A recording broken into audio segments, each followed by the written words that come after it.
Além da Vida, um encontro semanal com a doutrina dos espíritos, codificada pelo ilustre pensador francês Allan Kardec. Um momento de meditação, um momento de reflexão, um momento de luz. Além da Vida, uma mensagem de esperança para um novo amanhecer. Todos os domingos, às 8h30 da manhã, aqui, na Rádio Londrina.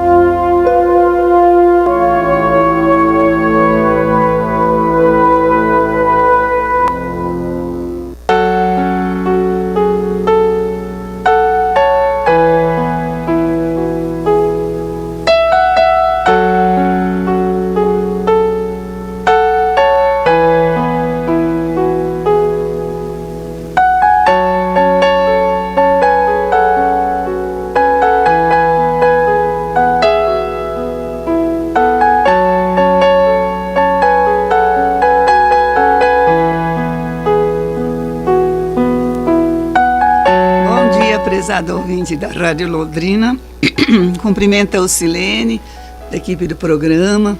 É uma alegria estarmos mais um domingo juntos e nós vamos passar o microfone para a gente cumprimentar os ouvintes. Ao nosso querido ouvinte, o nosso bom dia de paz. Como primeiro instante em todos os nossos programas, nós vamos ouvir a mensagem do Momento.com. Enquanto o amor não faz morada na terra.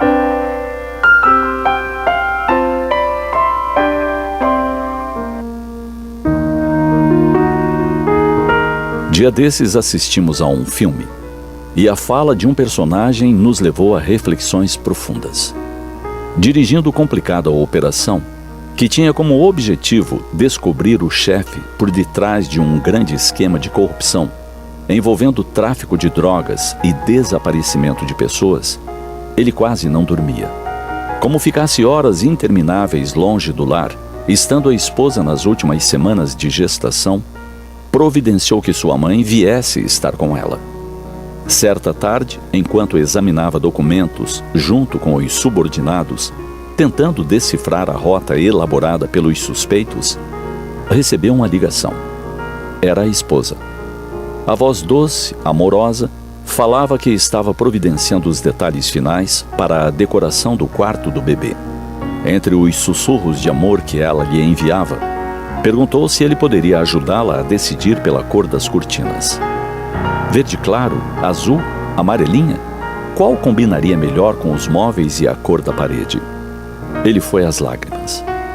Em seu cérebro, turbilhonado pelas questões que o envolviam, examinando tantos crimes diariamente, passou a pergunta: quem pode ser tão doce ante o caos que estamos vivendo? Como pode alguém estar pensando nessa hora em cor de cortina?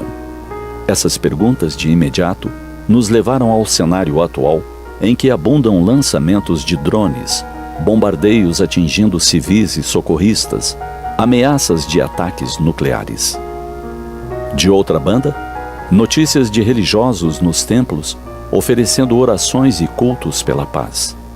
Também eventos online diários de que participam centenas de pessoas, lendo e comentando os evangelhos, orando pelas famílias, pela humanidade, pelos governantes.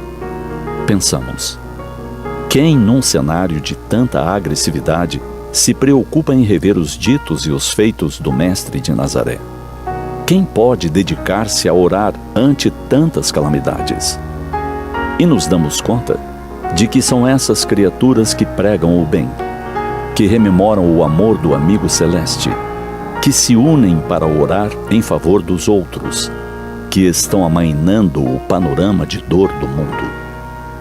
Enquanto ficam minutos ou algumas horas discorrendo a respeito da necessidade da transformação moral do homem, da solidariedade para o bem-estar geral, renovam o ambiente psíquico onde se encontram e enviam boas vibrações para a psicosfera do planeta. Quem de nós pode avaliar quantas dessas preces já impediram que algo pior pudesse acontecer? Quem de nós pode dizer para onde vão todas essas orações pela paz? Quantas poderão alcançar a mente de um governante, de um dirigente, de um cidadão comum? Não se trata de alienados, de desinformados ou tolos.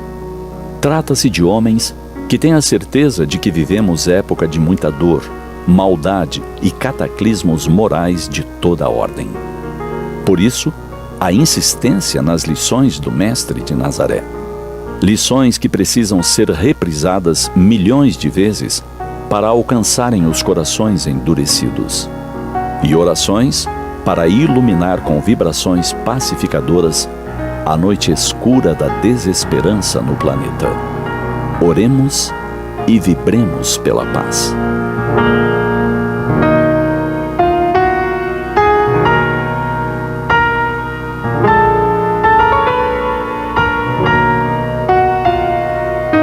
Momento Espírita está em plataformas digitais. Também está nas redes sociais. Momento Espírita FEP e Momento Espírita _FEP. Acesse, curta, navegue, compartilhe.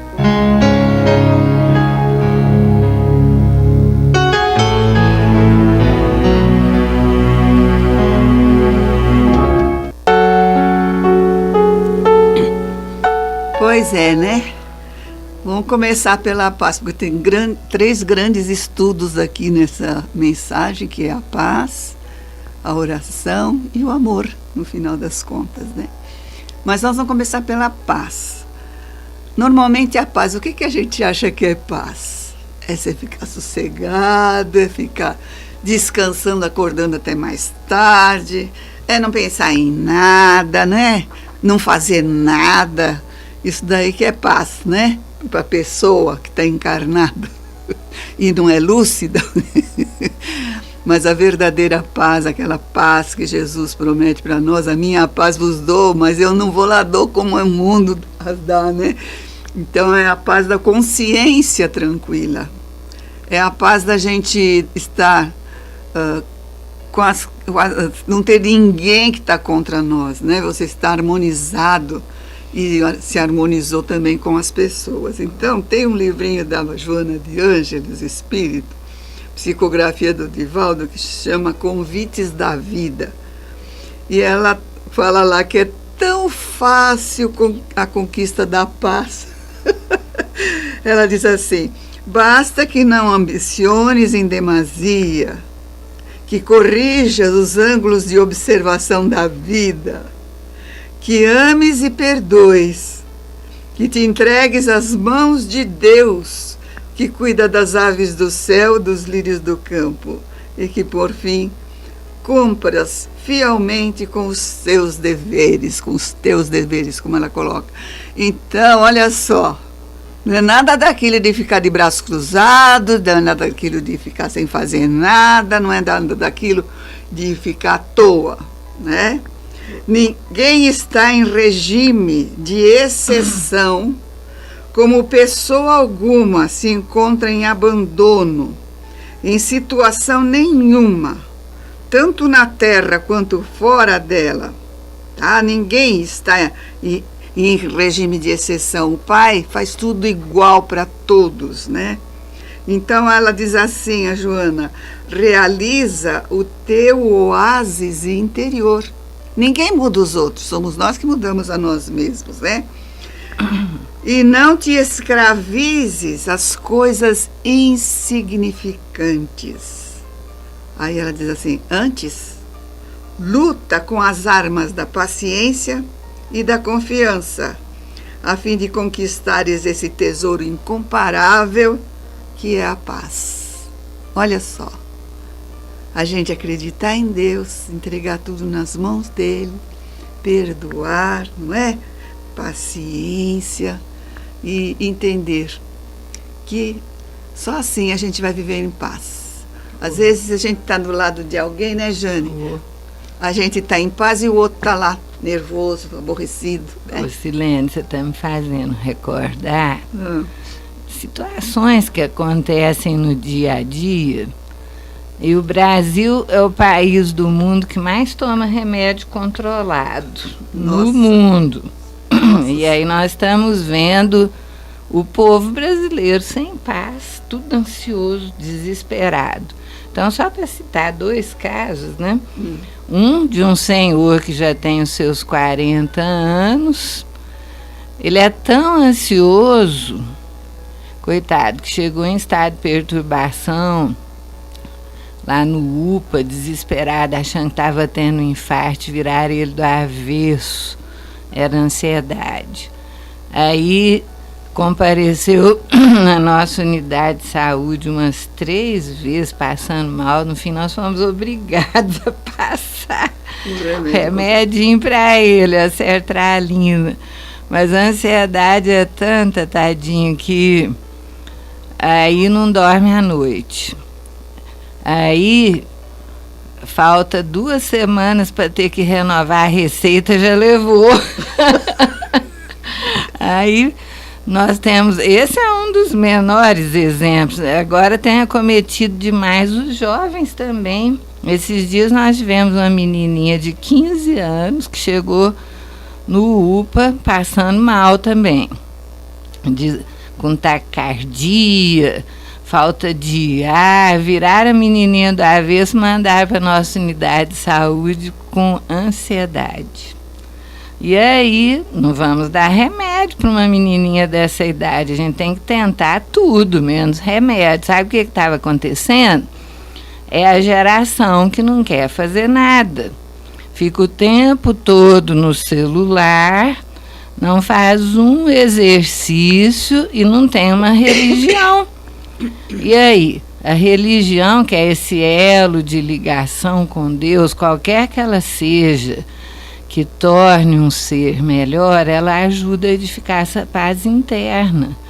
E o exercício físico aeróbico, né, que é correr, jogar bola, pular corda, andar de bicicleta, tem muita gente hoje fazendo capoeira, isso ajuda a subir as endorfinas, que são os hormônios que acalmam, principalmente nessa idade, que é a adolescência.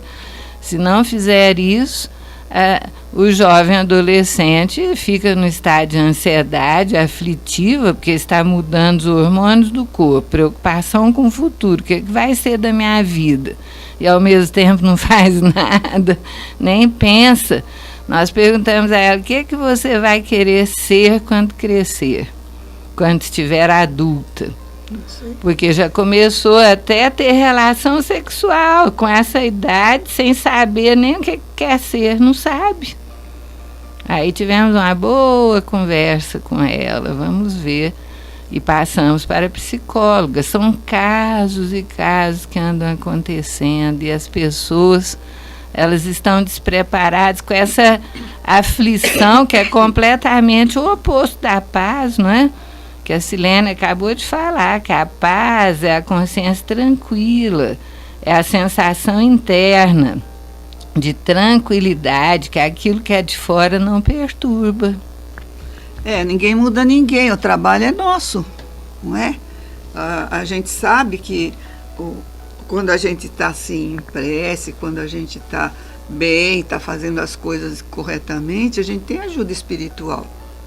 Os anjos da guarda, os nossos companheiros que nos amam lá na espiritualidade, eles nos exortam, né, o auxílio, eles nos inspiram, nos dão conselhos que muitas vezes são insights que a gente acorda de repente, né, e capta. Também tem outra, no livro Segue-me, que é um livro de Chico Xavier, psicografia do Chico, e o Espírito Emmanuel. E ele diz assim, nos estados negativos da mente, e ele coloca quais são os estados negativos da mente. Ele diz assim, tristeza, azedume, angústia ou inconformidade. Inconformidade que a gente vê muitas pessoas que chegam ao suicídio, estavam inconformadas com a situação da vida e não tinha jeito de melhoria, né? Constituem sombras que o entendimento e a bondade são chamados a dissipar, tá? A gente tem que clarear as ideias para não ficar assim entediado, para a gente não ficar triste, essas coisas. Então ele diz assim, recordemos o donativo da paz, que a todos nos compete em distribuir, tá? É a paz, eu tenho que ficar em paz e tenho que distribuir. Às vezes a gente vê uma pessoa que chega perto de você, está sempre reclamando, está sempre triste. Ai, meu Deus, a gente fica até cansado de estar. Então você fica fugindo da pessoa. Então, a paz, tá? Todos nos compete distribuir a benefício dos outros, evitando solenizar obstáculos e conflitos, aflições ou desencantos que nos surpreendem à marcha, tá? Eu tenho que mudar esse pensamento. E permaneçamos claramente informados de que a única forma para o exercício dessa beneficência da paz, quer dizer, transmitir, a paz está em mim e eu vou transmitir para os outros, em louvor da nossa própria segurança, diz Emmanuel, será sempre esquecer o mal e fazer o bem, porquanto em verdade, tão somente a criatura consagrada a trabalhar, servindo ao próximo, não dispõe de recursos de entediar-se e nem contratempo para ser infeliz. Olha que coisa bonita, você faz alguma obra de caridade, né? Vamos nos ligar. Não importa, nós não estamos falando aqui em religião nesse ponto. Nós estamos falando da nossa conduta. Eu vou trabalhar na minha igreja em prol de outros. Vou trabalhar, vou participar. Tem tanta gente fazendo à noite, né, distribuindo café, o sanduíche, né? Mesmo que a gente não tenha dinheiro, vamos lá dar uma colaboração com as nossas mãos. O que vai fazer isso? Vai nos dar alegria, que a maior alegria é você servir o outro. Quando a gente fazia sopa, era tão gostoso, né, Jane? A gente fazia sopa toda sexta-feira lá na casinha do pão, e era tão gostoso, porque no fim a gente tinha que comer, né? Ver se aquela sopa que a gente vai dar, a gente tem que comer também, né? Eu acho bonito isso, o Júpiter fazia a gente experimentar, São Antônio também. Então, vamos dizer assim, era uma alegria, um bem-estar que a gente não consegue, você não consegue mostrar para o outro que bem-estar você está sentindo, porque é uma coisa tão particular de cada um, que é coisa maravilhosa. Então, todo mundo cantava, todo mundo estava alegre, todo mundo se abraçava. É isso que faz a gente, um toca o coração do outro, mas o quê? Quando a gente faz para o outro, você está fazendo para você, não é para o outro. Você está aprendendo com os mentores amigos, o bem, ele retorna multiplicadas vezes para o nosso coração em alegria, em bem-estar e muitas vezes tirando obstáculos do nosso caminho. Quando nós pensamos na paz, a maioria pensa assim, que é um estado de não guerra, né? E infelizmente no mundo ainda temos guerras desastrosas acontecendo, né? Há poucos dias estava lendo lá que tem uma área que pode explodir daqui a pouco tempo, que é lá na África. Não sei se é uma daquelas áreas paupérrimas lá, uma disputa de poder que você nem entende por quê, né? Porque o povo tem nem comida e tem essa disputa de poder. E aí vem essa situação da Ucrânia com a Rússia, né? Você fica pensando, aonde que estava o dirigente da Rússia com a cabeça, meu Deus, de invadir um país pacífico e criar essa situação que agora parece que não acaba nunca, está gerando uma preocupação a nível mundial se isso não vai se estender, né, para a Europa, para outros povos. Então, isso é uma paz que não existiu ainda, né? Planeta cheio de guerras esparsas, mas há pessoas que são capazes de manter a paz até dentro dessa circunstância, que são aqueles que auxiliam os outros, como a Silene acabou de falar, que estão mantendo o equilíbrio, socorrendo, mesmo no meio das maiores adversidades. Nós temos aqui conosco, do livro Joana de Ângeles Responde, que a gente sempre traz, porque esse livrinho aqui é meio miraculoso, tem resposta de quase tudo aqui. E aí, o autor faz uma pergunta. Ele comenta assim: a paz seja convosco era uma saudação usada nos primeiros núcleos cristãos. Qual a importância da paz e as condições de sua aplicação nos dias atuais? E a Joana de Ângeles, pela psicografia do Divaldo, ela responde: a paz é de fundamental importância para o homem e suas comunidades em todos os períodos da vida.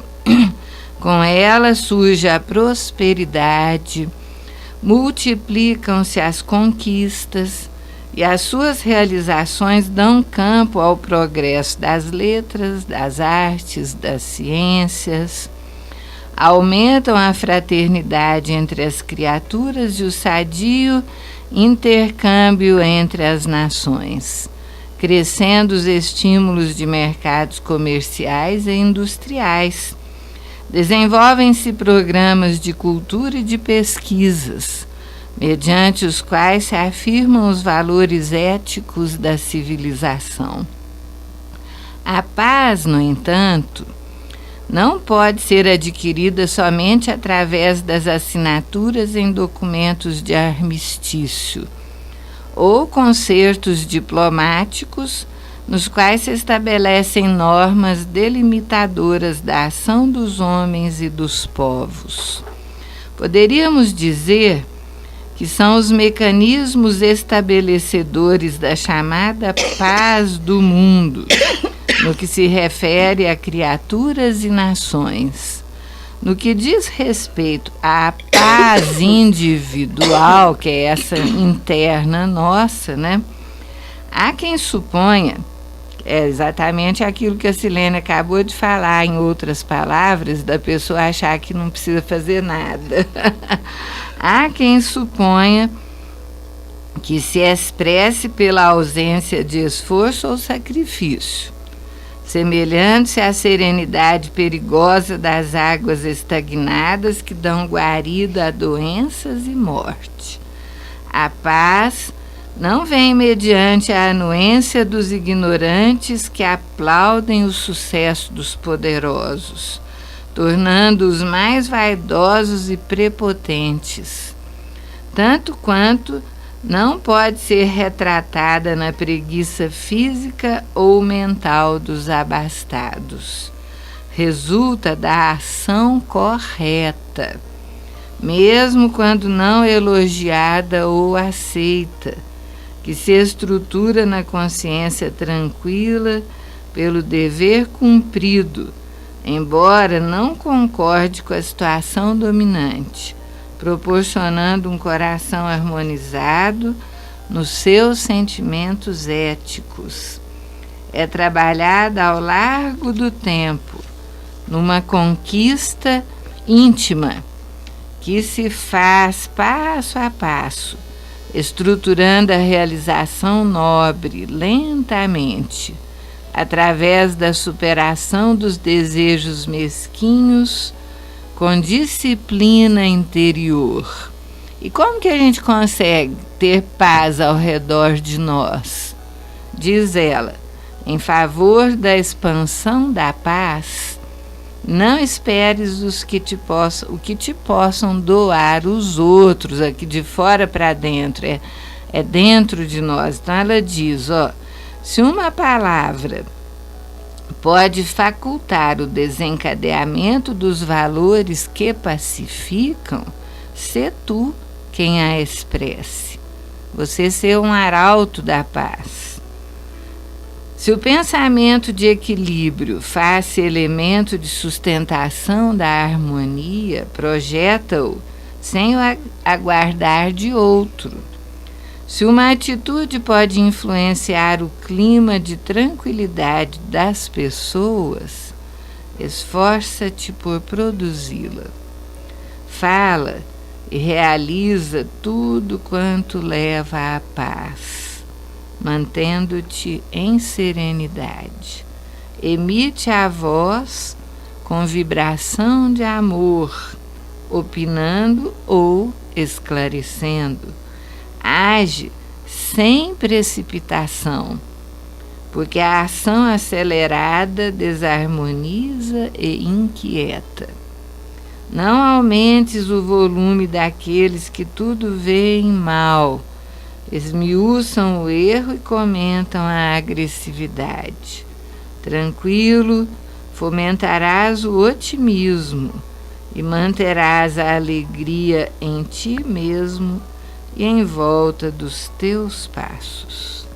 Jane, Carbachútil, no livro Espírito do Cristianismo, ele estuda a prece, né, que é o outro tema do nosso momento.com. E eu achei tão bonito porque ele coloca assim, ó, a prece é um brado da alma que estabelece colóquio com os poderes superiores e irradia os seus anelos pelo espaço infinito, que é o seio de Deus. Olha que coisa linda. Bonito, né? É uma poesia, né? Então, ele diz que a prece não está nos lábios, mas no coração. Não é uma ação corporal, mas sim espiritual. Não tem fórmulas, não tem horas, não tem lugares. Está fora do tempo e do espaço. O valor da prece, segundo o espírito do cristianismo, não está no número e na beleza das palavras, mas sim na intenção de quem ora. Olha que bonito. Você nos fez recordar aquele diálogo de Jesus com a mulher samaritana, né? Aí.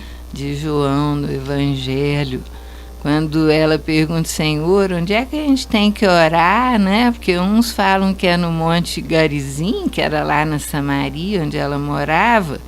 Outros dizem que lá em Jerusalém, no templo.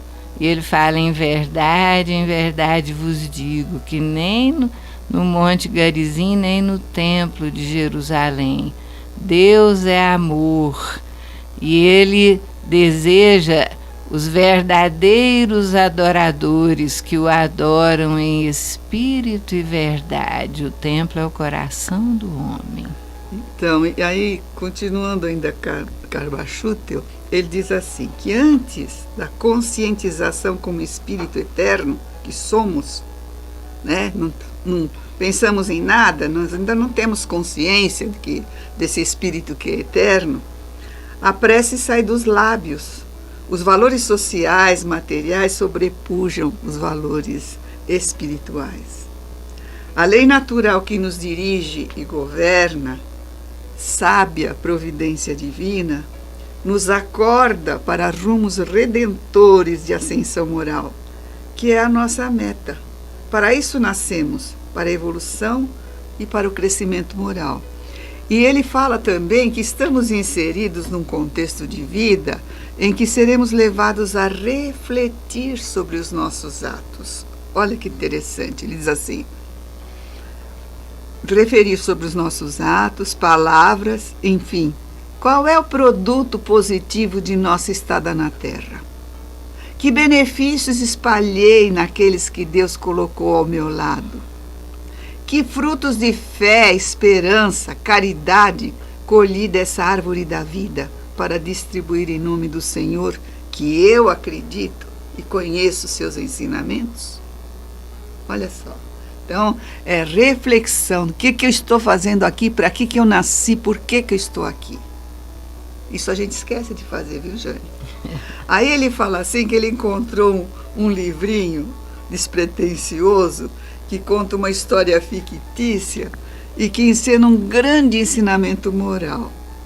E é assim, ó, um jovem, andava por um caminho, encontrou uma pedra muito bonita, com um brilho especial de luminosidade que lhe chamou a atenção. Ele não resistiu, pegou a pedra e levou para casa. A pedra pertencia à fada da felicidade, que havia perdido. Ao saber que a pedra estava com o jovem, e como este era muito pobre, resolveu ajudá-lo. À noite, apareceu ao jovem em sonho e lhe disse que ele poderia fazer 2 pedidos relativos à saúde e à alegria para essa pedra, né, que seriam concedidos. Mas esses pedidos teriam efeito só aos semelhantes, a alguém que ele conhecesse, não era para ele. Você entendeu? Então ele tinha que fazer 2 pedidos para essa prece, que teriam que ser de saúde e alegria, né? Que é para alguém que ele conhecesse. Ao acordar, ele se lembrou do sonho. Mas como os pedidos não eram para ele e sim para os outros, ele guardou a pedra numa gaveta e esqueceu dela. Passaram-se os anos, né? E agora ele, no final, velho e doente, remexendo na gaveta, encontrou a pedra e pensou: vou usá-la pelo menos agora, vou ajudar alguém. E se lembrou de uma senhora vizinha que passou a vida muito doente. Pegou a pedra, solicitou à fada a cura dessa vizinha e o pedido se concretizou. Depois pensou em outra pessoa, uma mãe pobre cujo filho tinha partido há alguns anos em busca de emprego e uma vida melhor, e não tinha sabido mais nada da vida dele. A fada ajudou e depois de uns dias ela recebeu uma carta do filho que iria buscá-la para morar com ele.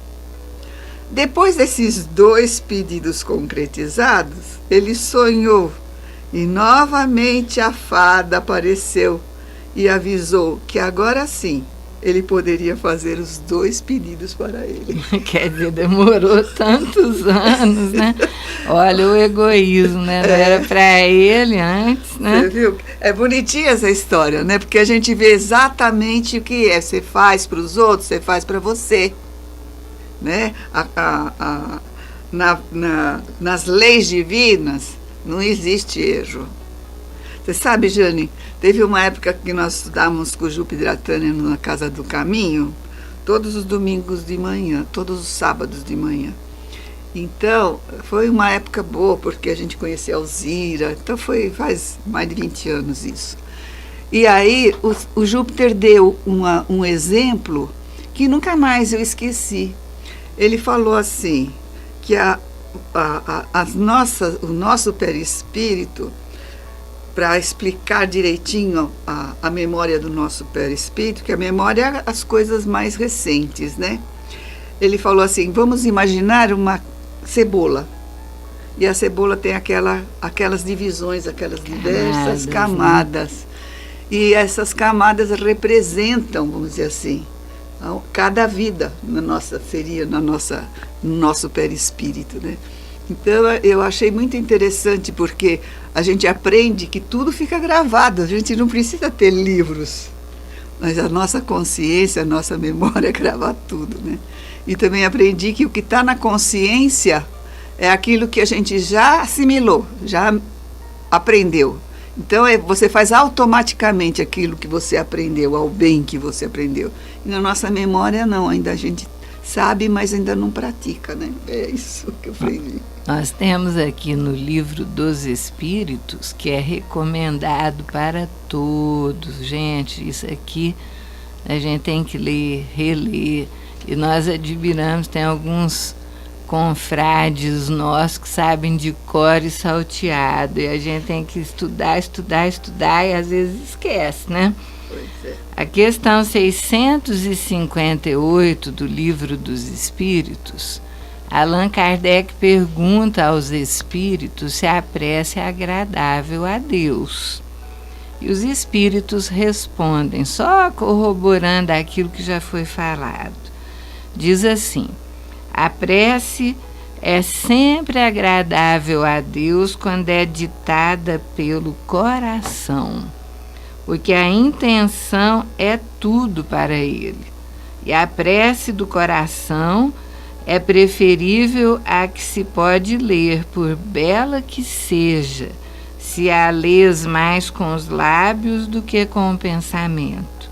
A prece é agradável a Deus quando é dita com fé, fervor e sinceridade, mas não creiais que ele seja tocado pelo homem fútil, orgulhoso e egoísta, a menos que isso seja de sua parte um ato de sincero arrependimento e de verdadeira humildade. Essa é a questão 658. Essa parte sobre a prece, ela vai até 666, ó. Nós vamos só ver aqui a 663, que é uma que nos interessa a todos, né? Porque todos estamos passando horas difíceis no planeta. E aqui é a pergunta de Kardec, é assim: as preces que fazemos por nós mesmos podem mudar a natureza das nossas provas e desviar-lhes o curso? Quer dizer, se a gente pedir a Deus, oh meu Deus, tira esse sofrimento da minha vida, vai acontecer? Aí os espíritos dizem assim: vossas provas estão entre as mãos de Deus, e há as que devem ser suportadas até o fim.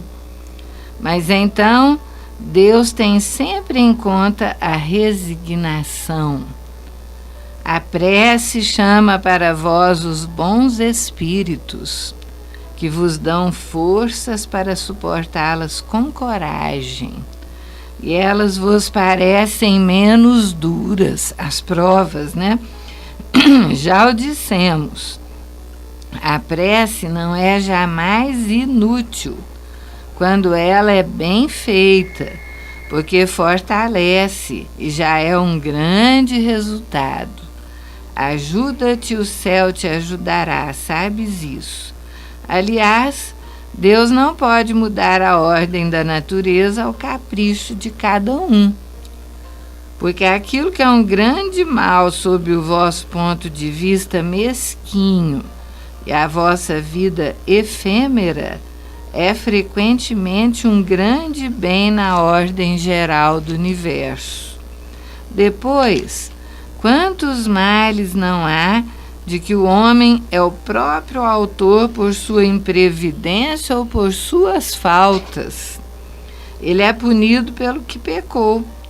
Entretanto, os pedidos justos são mais frequentemente atendidos, como não pensais.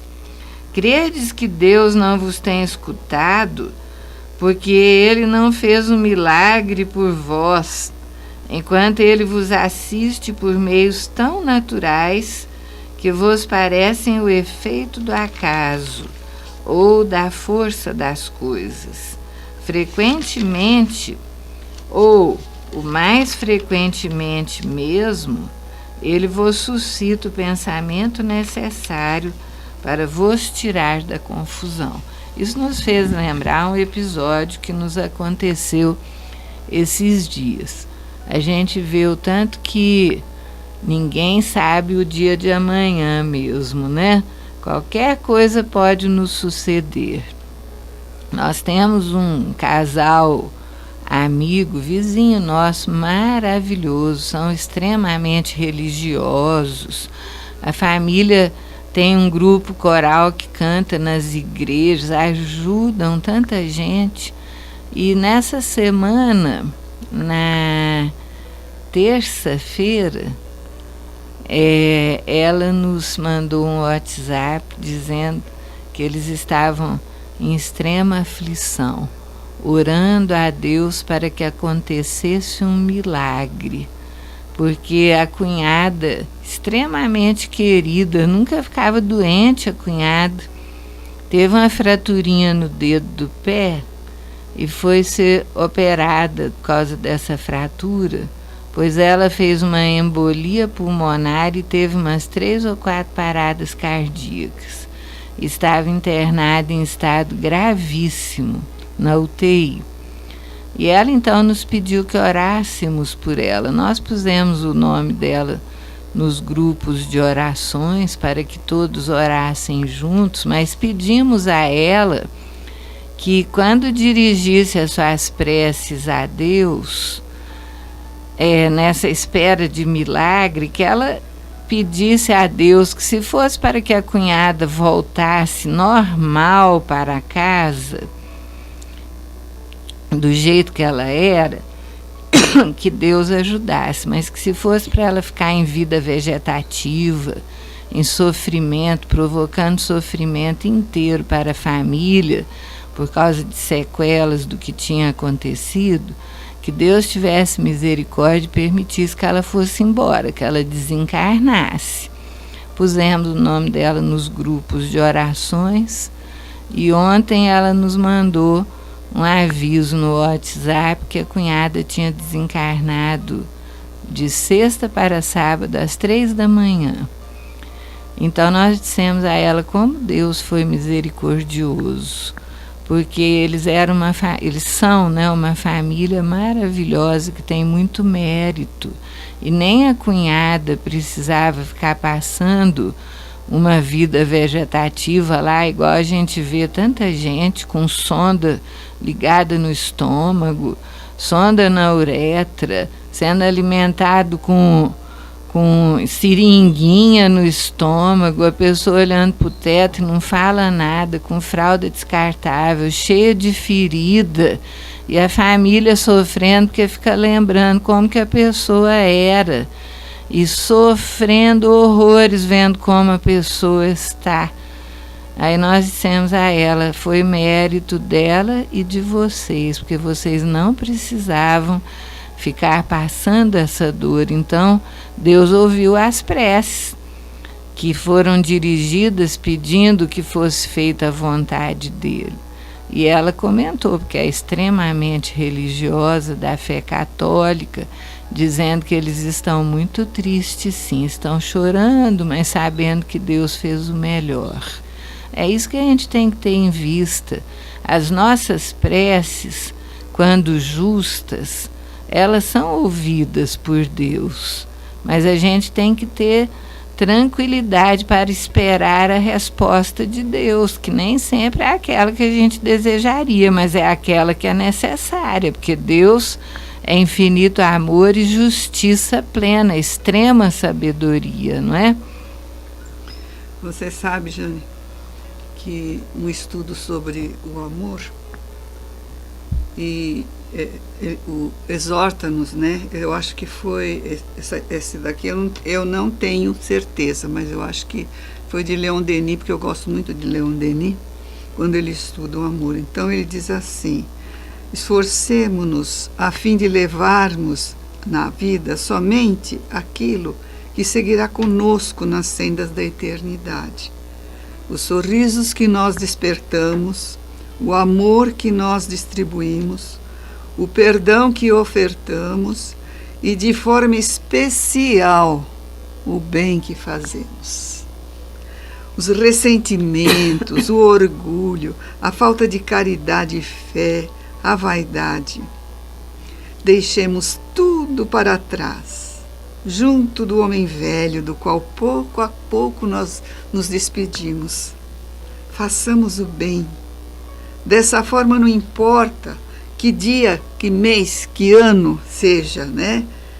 Se fará no exato instante em que os raios iluminados da nossa boa vontade nos alcançarem. Então, veja bem, a vida nos leva à evolução. A gente fala, né? Eu tenho o costume de falar, porque já, graças a Deus, eu já vivi bastante tempo e já estou na reta final. Então, a gente fala assim, nossa, se eu com 25 anos tivesse o entendimento que eu tenho hoje, né? Graças a Deus, a gente estudou a doutrina, né? Conhecemos a doutrina há algum tempo, e com pessoas maravilhosas, como o paizinho e a mãezinha Dulce. Então, a gente tem, assim, aquela felicidade, né? De ter conhecido e ter caído, vamos falar assim, né, Jane? Você também veio de longe. É verdade. junto com o paizinho e a mãezinha. Ele, certa vez, ele falou para mim assim: eu, essa encarnação, vim recolher aqueles que se afastaram de mim. Aí a gente vê, um veio do Rio Grande do Sul, outro veio de São Paulo, outro veio de Minas Gerais, né? Então a gente vê que a todos nós ele nos chamou e nos delegou assim, tarefas, sem a gente pedir. Ó, você vai fazer isso, você vai fazer aquilo, sem pedir, né? Mas como dizer não para uma pessoa dessas que só quer o bem da gente, não é verdade? E aí fala-nos assim, ó, que coisa maravilhosa. Um certo médico extraordinário, que andou pela terra mais de 2000 anos, já recomendaram o amor e a alegria como terapia de excelência para todos os seres humanos. Esse médico galileu, formado na Universidade do Amor, sabia que o ser humano, até emociona, necessita de amor e alegria. O amor lhe sustenta a vida e não há quem dele possa prescindir. A alegria é nota harmônica, igualmente imprescindível na sinfonia da vida. Por isso, espalhemos o amor aonde nos encontramos, sorrindo, abraçando, acolhendo os nossos amados, enquanto aprendemos a amar o que nos cruzem o caminho. Olha que lindo. Que lindo, né? Nós temos sempre que pensar nisso, né? Que o amor cobre uma multidão de pecados e foi para amar que nós nascemos, para o aprendizado do amor e o exercício do bem. Ai, como o amor faz diferença. Esses dias nós estávamos com uma menininha de 2 aninhos. Nossa, mas uma agressividade violenta. Ela passou muito sofrimento nesses primeiros tempos, teve que fazer cirurgia cardíaca, um monte de coisa, mas uma agressividade, gritando, brava. E batendo no irmãozinho, jogando tudo longe. Aí nós perguntamos à mãe dela, ela é assim o tempo todo? Em casa também? Ela falou, eu não sei como é que eu estou aguentando, não estou aguentando mais não. Ela grita o tempo inteiro, uma raiva. Aí nós falamos assim, comece a conversar com ela com amor. Quando ela estiver dormindo, diga a ela que ela é muito amada, que ela já sofreu, mas é provação que ela passou e que vocês estão cuidando, que ela consegue ficar calma, que ela nasceu para amar, é para o amor que ela está aqui. Conversa com ela todos os dias. Passado 1 mês e pouquinho, ela foi com a menininha lá. A menina entrou toda sorridente, calminha, boazinha. Eu falei, nossa, mas ela melhorou 100%. O que você está fazendo? Estou fazendo aquilo que a senhora falou. Ela ficou desse jeito. Agora a menina entra lá sorrindo, boazinha, faz tudo que a gente pede, acabou aquela agressividade dela. Porque o amor é que muda, não é violência. É verdade, Jane. Puxa vida. A gente aprende mesmo. Toda mãe, esse é um ensinamento que a Jane está passando para todas as mães que nos ouvem. E também todos os filhos que têm, por exemplo, essa mensagem também foi passada pela Alzira lá de Sacramento, para uma criança que tinha o pai alcoólatra. Chegava em casa e deitava no sofá e dormia, né? Nem conversava com os filhos, nem nada.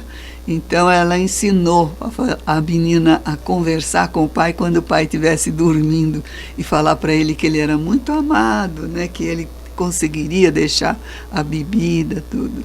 Então são coisas amorosas, são atitudes amorosas que a gente pode conseguir muita coisa. A espiritualidade nos ajuda. Nós estamos chegando no final da nossa parte de estudos e agora nós temos a palestrinha, a explicaçãozinha do Dr. Zé Antônio, o saudoso Dr. Zé Antônio, que vai falar sobre o umbral. Um abraço a todos, até a próxima oportunidade. A todos um bom domingo de paz, muita paz. Olá, amigos. Na reflexão espírita do último programa que nós gravamos, nós citamos a questão do umbral, né? Um termo que o espírito apresentou-nos, o André Luiz, falando em suas obras dessa região no mundo espiritual em torno da Terra, de muito sofrimento, de muitos espíritos em graus de tormentas diferentes. E eu penso que seja importante todos nós termos um conhecimento, ainda que superficial, do que significa, o que é o umbral, né? Qual que é o objetivo desse lugar, se foi criado por Deus, se foi criado pelas próprias almas humanas. Então este capítulo chama-se O Umbral, no capítulo 21 do livro Nosso Lar, de André Luiz, através de Chico Xavier. Ele vai nos apresentar informações que eu vou ler uma a uma aqui para vocês, como são importantes. Porque o André Luiz, conversando com Lísia, seu amigo lá na cidade Nosso Lar, nessa colônia espiritual, ele descobre a existência desse lugar, o umbral. E ele pergunta, o que seria um umbral? Então ele faz até uma exclamação, puxa vida, né? Eu ouço sempre falar nisso, tenho a ideia do inferno, do purgatório, da época que na Terra, às vezes, por protocolo, frequentava as religiões da Terra, mas nunca havia ouvido falar em umbral. E aí o Lísias explica para ele, olha André, você esteve detido no umbral por bastante tempo e não sabe o que é umbral? E o André se lembra então da região de sofrimento que ele passou por 8 anos, até que ele descreve, inclusive, no início do seu livro Nosso Lar. E o Lísias dá essa definição. O umbral começa na crosta terrestre. É a zona obscura de quantos no mundo não se resolveram a atravessar as portas dos deveres sagrados. Olha que interessante. Em termos de região, o Lísias está dizendo, começa na crosta terrestre. O que significa? Significa que em torno de nós já é umbral aqui para cima, logo adiante de nós. Então, se a gente for dividir em torno da Terra as regiões espirituais em mais elevadas, menos elevadas, em termos geográficos nós podemos afirmar que as regiões mais inferiores são as mais próximas de nós. E as regiões das colônias espirituais mais diferenciadas, mais evoluídas, mais elevadas, são acima do umbral. É interessante, há um livro psicografado por Chico, pelo espírito que usou o pseudônimo de Irmão Jacó. Ele foi um ex-presidente da Federação Espírita do Brasil, Frederico Figner. Ele escreve um livro onde ele conta a desencarnação dele. E nesse livro ele narra que quando o Dr. Bezerra foi levar aquele grupo de aproximadamente 12 desencarnados, eles vão passar primeiro pelo umbral, para depois chegarem nas cidades de destino de cada um. E a ponto de Dr. Bezerra falar, agora tenham cautela, mantenham a mente em serenidade, nós vamos atravessar uma região obscura, de sofrimento. Então em torno da Terra primeiro é um umbral, então é muito próximo. Então olha o que o Lísias disse para o André Luiz. Primeiro ele dá uma lição de quem que vai para o umbral, né? Ele diz assim, ó, quando o espírito reencarna, promete cumprir um programa de serviços do Pai. Quer dizer, ele vem todo animado para acertar aqui na Terra. Entretanto, ao recapitular as experiências no planeta, é muito difícil fazê-lo. Para só procurar o que lhe satisfaça o egoísmo, o que lhe dá prazer. Assim é que quando volta para a Terra são mantidos os mesmos ódios para os adversários, a mesma paixão pelos amigos. E aí Lísias fala assim, mas nem ódio é justiça e nem paixão é amor. Mostrando que o espírito vem inferior e continua inferior, que ele não está aproveitando a vida. E tudo que excede sem aproveitamento prejudica a economia da vida. Pois bem, todas as multidões de desequilibrados permanecem nessas regiões nevoentas. Aí ele coloca uma outra característica para o umbral, não tem claridade. A luz do sol parece não penetrar nessa região. É uma região obscura escurecida, nevoenta, que se seguem aos fluidos carnais, quer dizer, logo acima da crosta. Então o Lísias vai dizer que é de profundo interesse para a gente conhecer essa questão do umbral, porque por questão de sintonia, nós estamos muito próximos desses espíritos que vivem nessas regiões e que podemos ser nós mesmos. Aí diz assim Lísias: o dever cumprido é uma porta que atravessamos no infinito rumo ao continente sagrado da união com o Senhor. O dever cumprido. Quer dizer, basta não cumprir o dever, aquilo para que nós viemos, e nós já temos que passar um estágio nessas regiões que podem durar dias, pode durar meses, pode durar anos, depende de cada um, depende do tempo que cada um demora para expurgar as suas energias inferiores nessa região. Aí fala de novo Lísias: esquecemos, quando voltamos com a bênção das novas oportunidades na vida física, o objetivo essencial, e ao invés de nos purificarmos, nós manchamos-nos ainda mais. Quer dizer, além de não nos desfazermos das impurezas, muitas vezes nós vamos nos tornar mais impuros do que nós estávamos. Aí vem uma questão de O Livro dos Espíritos interessante que Allan Kardec pergunta se nós podemos involuir, quer dizer, retrogradar na evolução. E os espíritos superiores dizem que não. O espírito pode estacionar, mas nunca retrogradar. Ah, mas aqui não está dizendo que pode se tornar mais impuro, mas não mudou o grau da evolução dele. Mais sujo, menos sujo, está sujo do mesmo jeito. Quer dizer, ele está no mesmo grau da evolução inferior e que se encontra, só que se compromete mais. Vai ser mais difícil depois saldar suas dívidas perante a justiça divina. E diz Lísias: o umbral funciona como uma região destinada a esgotamento dos resíduos mentais inferiores. Então é uma região de profundo interesse para quem esteja na Terra. Por quê? De medo de ir lá? Não, porque está muito próximo. É fácil a gente ter sintonia com esses seres, com os espíritos que vivem ali. De onde nós podemos ter vindo e para onde nós podemos voltar, se não nos desfizermos das nossas tendências inferiores aqui nessa existência. Concentra-se aí no umbral tudo que não tem finalidade para a vida superior. Pronto, aqui está a resposta. Como não passar pelo umbral? No umbral está tudo que não tem finalidade para a vida espiritual superior.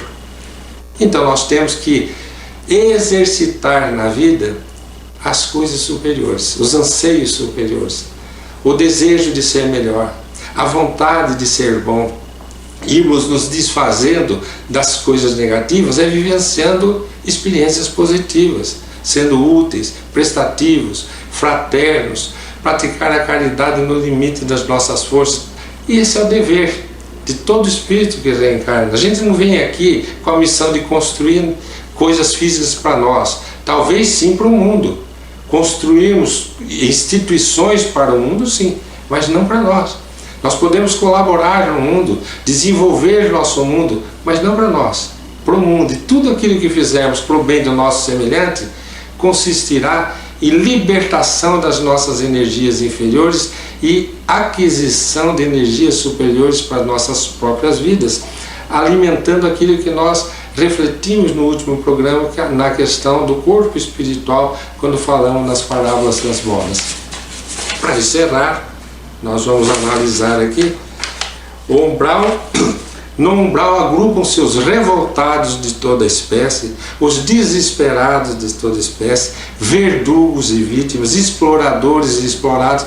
E é interessante a gente observar quem vive lá, porque quando se encontra alguém magoado demais com outra pessoa, você já pode advertir: meu filho, se liberte dessa mágoa. Não que o outro precise estar, vamos dizer, tenha razão diante do que fez, mas para que você não carregue com você energias das quais você tem que se libertar se você desencarnar hoje.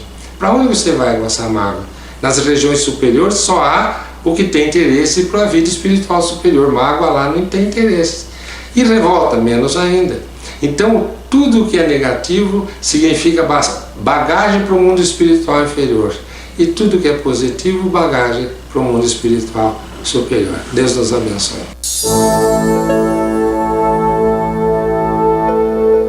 Além da vida, um encontro semanal com a doutrina dos espíritos, codificada pelo ilustre pensador francês Allan Kardec.